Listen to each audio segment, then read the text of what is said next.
Wondering about your daily transaction limits on the Chase app, especially for mobile deposits or Zelle transfers? Knowing your limits is important for managing your daily banking. In this guide, I'll show you how to check your daily limit on the Chase app. To check your daily limits, open and log in to the Chase mobile app on your smartphone. The location of limit information can vary slightly, but generally you'll navigate to the specific service you're interested in, such as deposit checks for mobile deposit limits or send and request for Zelle limits. Within those sections, before you initiate a transaction, the app often displays your current daily or per transaction limit prominently.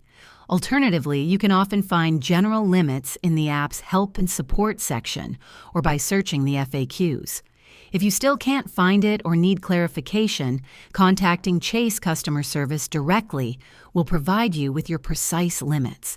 And there you have it. Checking your daily limit on the Chase app is simple. If this video was helpful, give it a thumbs up and subscribe for more tips.